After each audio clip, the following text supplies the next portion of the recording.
Serge.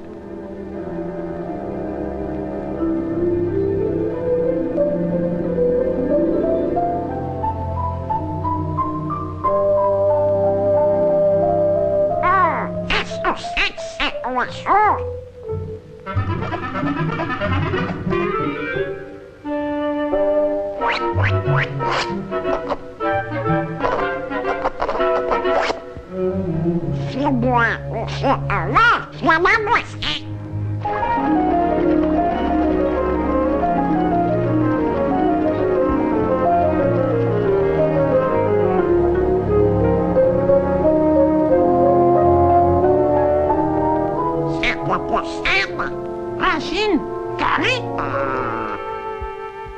Pi est égal à 3,141629653579747, etc., etc., etc.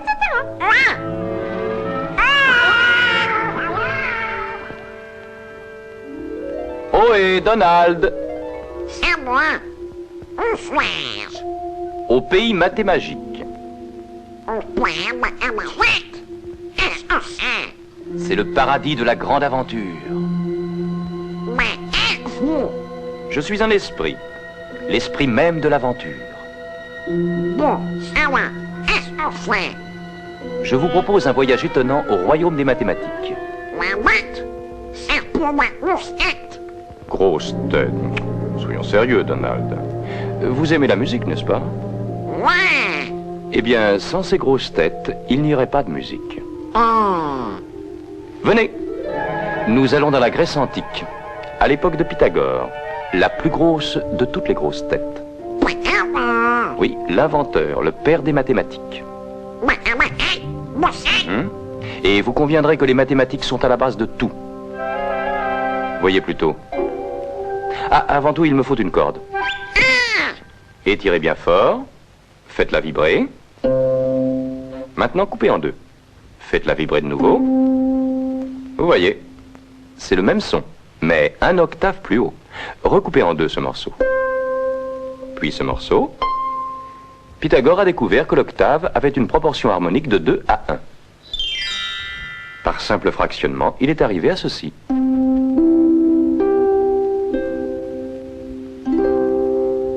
Partant de cette harmonie en chiffres, il a développé la gamme musicale que nous connaissons.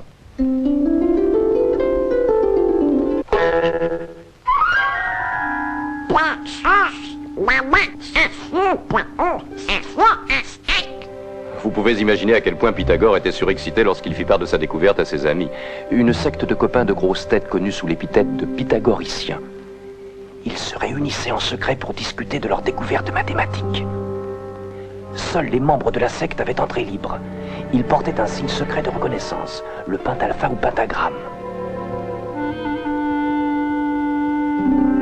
Voyons ce qui est à l'étude aujourd'hui.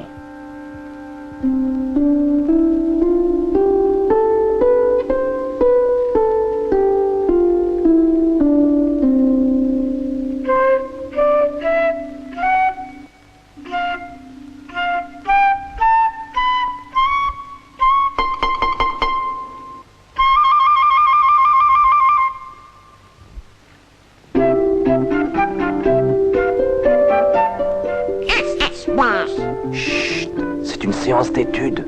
Ah ouais, faut que ça saute. Chut.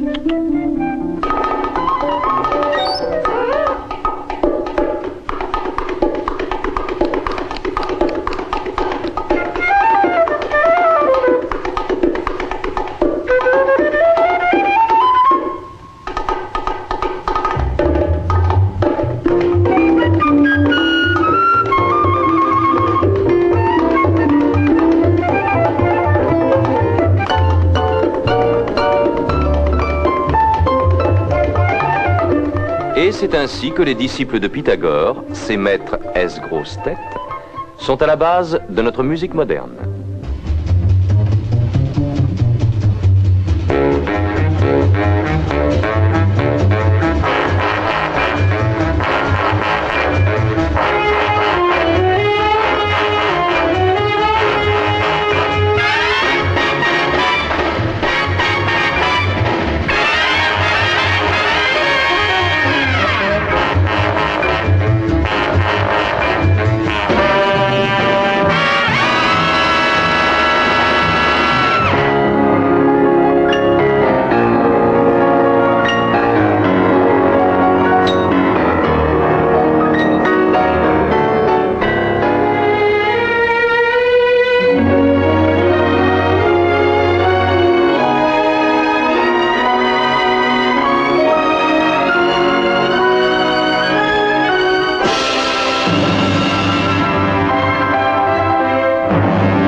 rond. Chouette, Mais voilà, carré et puis... Les anciens comparaient alors tout ce qui leur semblait sans défaut et excellemment beau. C'est notre vieil ami Pythagore qui divulgua que le pentagramme était plein de mathémagie. Si l'on met rigoureusement bout à bout les deux lignes les plus courtes, elles deviennent égales à la troisième. Et cette ligne ou trait montre les proportions magiques du fameux nombre d'or. Les deuxième et troisième égalent la quatrième. Une fois encore, nous obtenons le nombre d'or. Mais ceci n'est qu'un commencement. Caché dans le pentagramme se trouve le secret permettant de créer un rectangle d'or que les Grecs admiraient du fait de ses merveilleuses proportions et de ses qualités magiques. L'étoile contient le rectangle d'or répété maintes fois.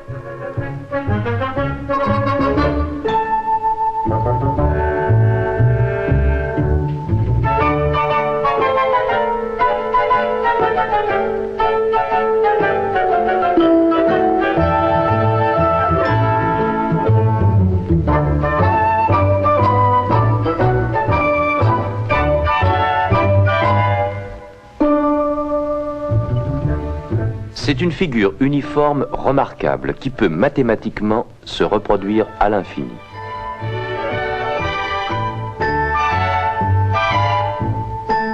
Tous ces rectangles ont exactement les mêmes proportions.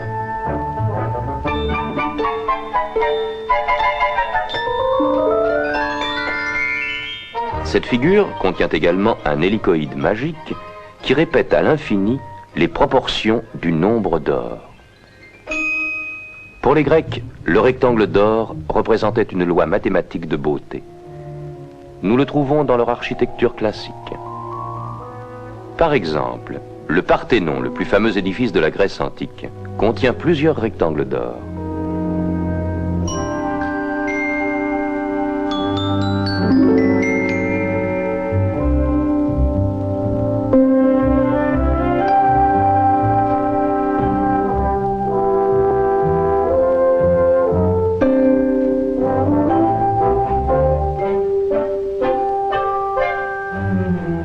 Ces mêmes proportions d'or se retrouvent aussi dans la sculpture grecque de l'Antiquité.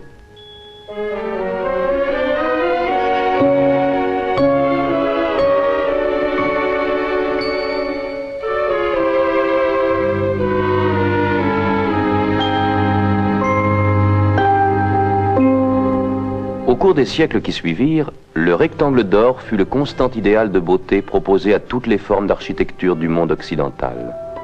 Notre-Dame de Paris en est un exemple extraordinaire. Ce n'était pas non plus un secret pour les peintres de la Renaissance.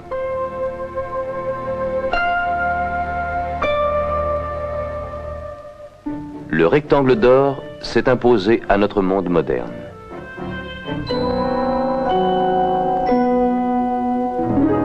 Les peintres modernes ont redécouvert la merveille de ses proportions. En fait, on trouve cette proportion idéale dans la vie même. oh là là. Ça, à moi.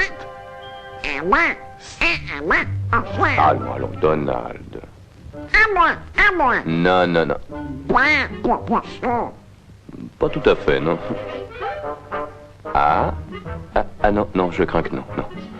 On ne peut pas être tous mathématiquement parfaits. Pourquoi pas?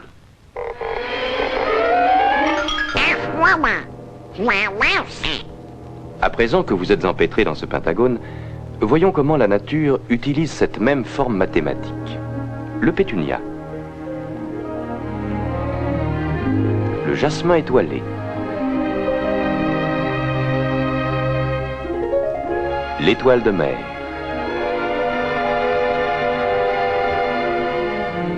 Quant à cette fleur, elle est tellement parfaite qu'on la croirait artificielle. On trouve dans la nature des milliers de spécimens du type étoile, bien dignes d'être affiliés à la secte des pythagoriciens.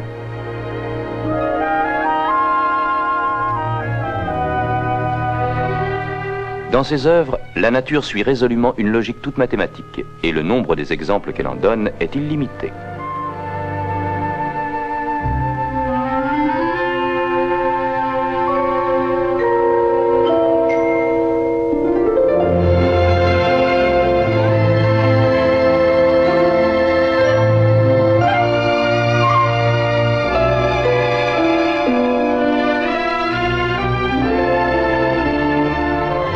Les proportions admirables du nombre d'or sont souvent remarquables dans les hélicoïdes ou formes en colimaçon de certaines inventions de la nature.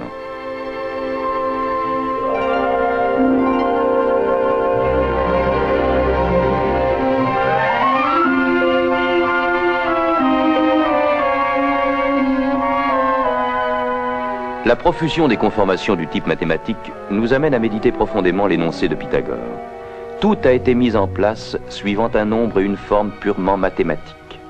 Eh oui, on trouve les mathématiques dans la musique, dans la plupart des arts, dans presque tout. Et comme les Grecs l'avaient pressenti, les règles sont demeurées inchangées.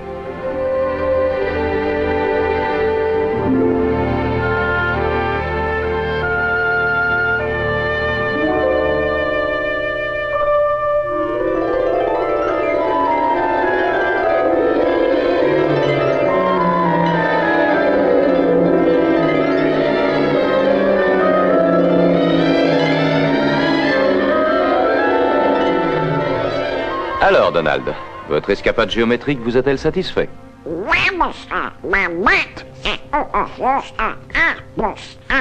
Je ne vous le fais pas dire. Les mathématiques sont aussi à la base de certains jeux. Commençons par un jeu qu'on joue sur des carrés. Non, les échecs. C'est une bagarre mathématique entre deux cerveaux. Un jeu qui, depuis des siècles, fait la joie des rois comme celle des manants. N'oublions pas que Lewis Carroll, fameux mathématicien doublé d'un écrivain, employa un jeu d'échecs comme décor de son roman À travers le miroir. Rappelez-vous, Alice s'y trouva en face d'un groupe pas particulièrement amical et ne goûtant pas la plaisanterie. Par le ciel, qu'est-ce ci? Sur mon âme, serait-ce un pion poulmi? Peu me chaud qu'il soit, Donald. Abracadabran. Ce pourrait être une Alice. Non et non, c'est un pion poulmi. Pion palmé? Arrêtez cette pôle. À moi! À moi!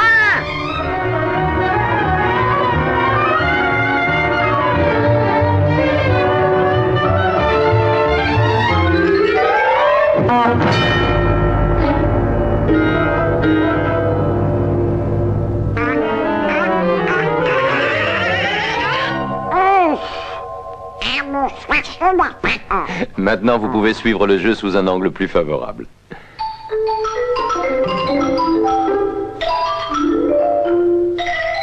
Le jeu d'échecs est fait de stratégies savamment calculées. L'échiquier est géométrique, les coups sont mathématiques.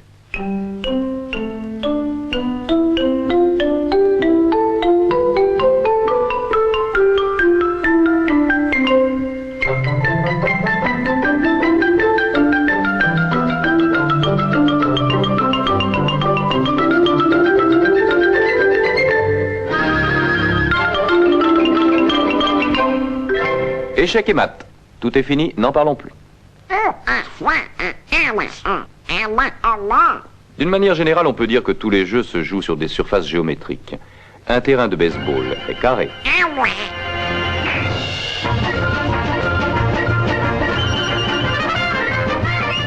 Et sans mathématiques, on ne pourrait pas compter les points. Le football américain et autres est joué sur un terrain rectangulaire avec des lignes intrinsèques de démarcation. Le basketball se joue en cercle, en sphère et en rectangle.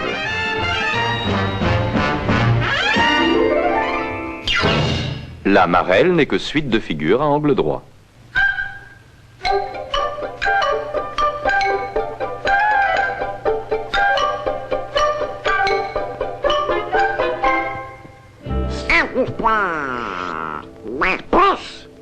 Bon, à présent, il s'agit d'un jeu qui se pratique sur fond de quadrilatère parfait, pour lequel on utilise 3 sphères parfaites et un tas de petits losanges. Il s'agit du billard américain. Est-ce que par hasard vous sauriez y jouer?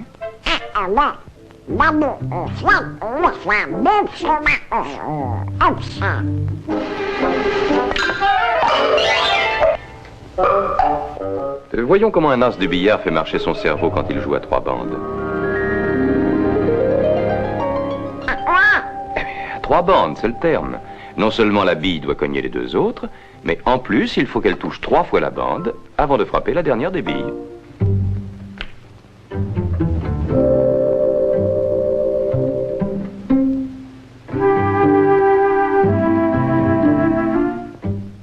Un, deux, trois.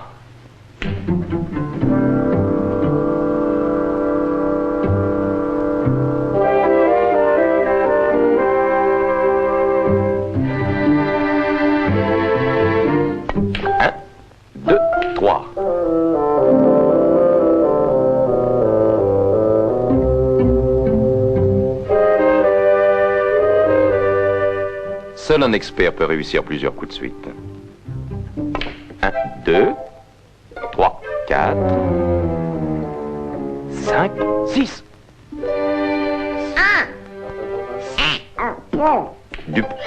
De la chance? Pas du tout. Pure technique. Pour jouer comme ça, il faut savoir calculer tous les angles de tir.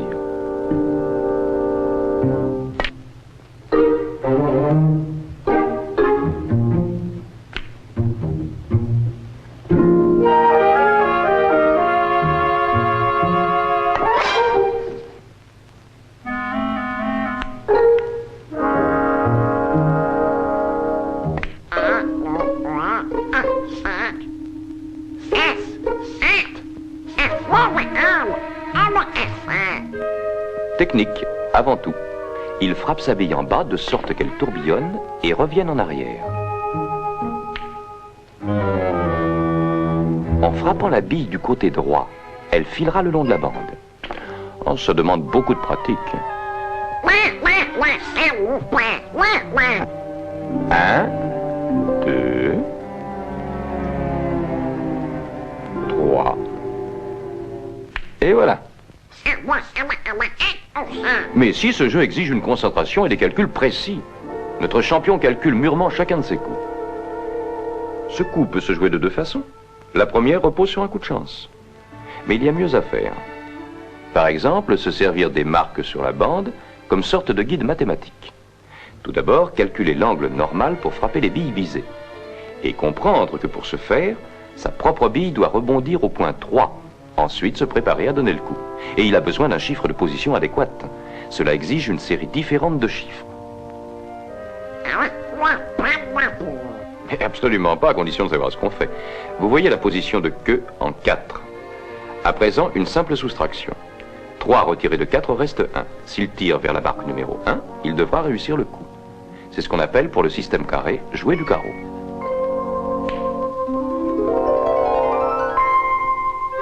Angle naturel, 2. Cherchons la position de tir. 1,5, 2, 2,5, 3, 3,5. 2 retiré de 3,5 reste 1,5. Il faut donc tirer à mi-chemin entre le premier et le second losange.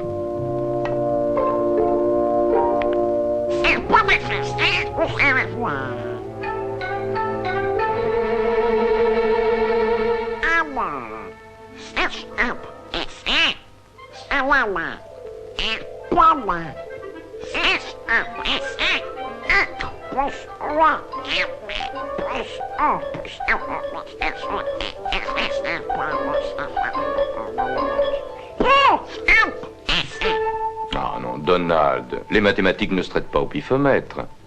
Ça n'est pas compliqué. L'angle naturel est 2. Position de tir, 3,5. 3,5 moins 2, combien cela fait-il?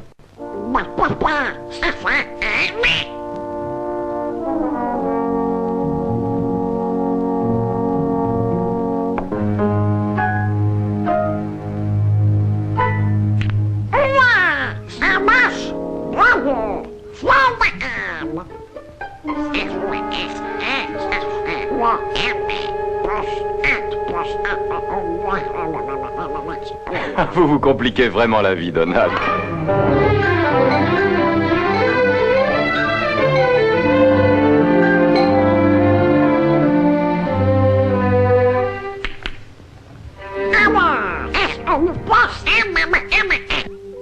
Sensationnel, Donald. Êtes-vous prêt maintenant à participer au jeu le plus passionnant de tous? Ce jeu se discutera sur terrain spécial, celui de votre intellect.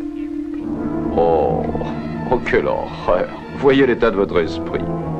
Idées surannées, faux concepts, superstitions et j'en passe. Pagaille. Ah, il va nous falloir lessiver tout ça.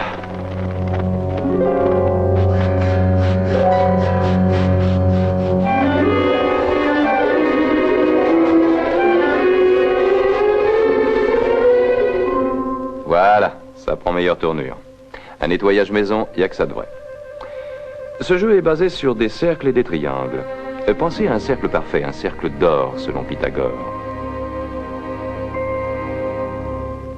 Un cercle parfait. Un cercle parfait. Parfait. Voilà. Insérez-y un triangle. Et faites tourner. Faites tourner vite. Qu'obtenez-vous? Une sphère. Ce qui se présente à l'esprit est la forme des objets. Faites sauter le sommet et...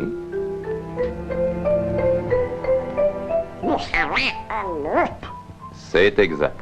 Une loupe. Un objectif est en somme une tranche de sphère. Tous les verres utilisés en optique sont fabriqués grâce à un processus rigoureusement mathématique. Les mathématiques sont mille autres choses qu'une suite de chiffres ou d'équations. Mais revenons à notre cercle et à notre triangle. Faites tourner. Nous obtenons quoi? La roue. Mais oui, la roue.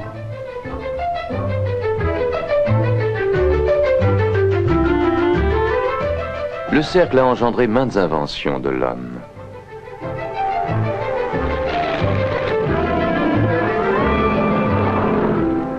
L'esprit peut créer les choses les plus extraordinaires. Si nous faisons tourner un triangle, tel une toupie, nous obtenons un cône. Très bien, Donald. Coupons-le. Le cône est littéralement bourré de formes aussi utiles que mathématiques. Coupons encore. Découpons-le encore. Les orbites de toutes les planètes, de tous les satellites, se trouvent dans le cône. Quelle que soit la manière dont vous le coupiez en tranches, vous restez dans le domaine des mathématiques. Cette tranche nous donnera le réflecteur d'un projecteur. Et celle-ci, l'objectif d'un télescope géant. Une ligne sur un cône nous donnera au choix soit une vrille, soit un ressort. Le ressort qui est à la base de maintes mécaniques.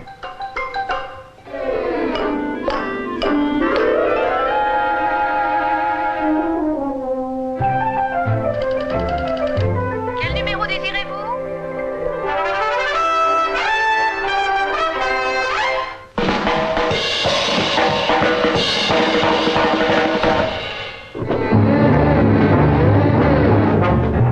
C'est l'intelligence qui engendre et engendrera chacune des réalisations scientifiques de l'homme.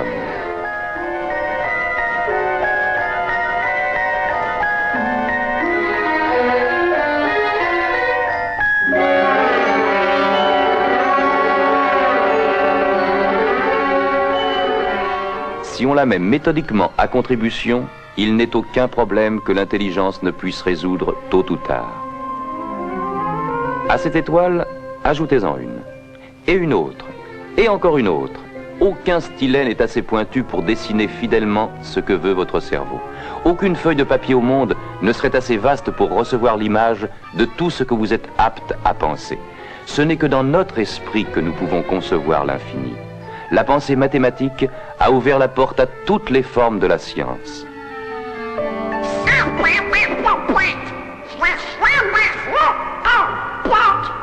Chaque découverte en amène d'autres. C'est une chaîne sans fin.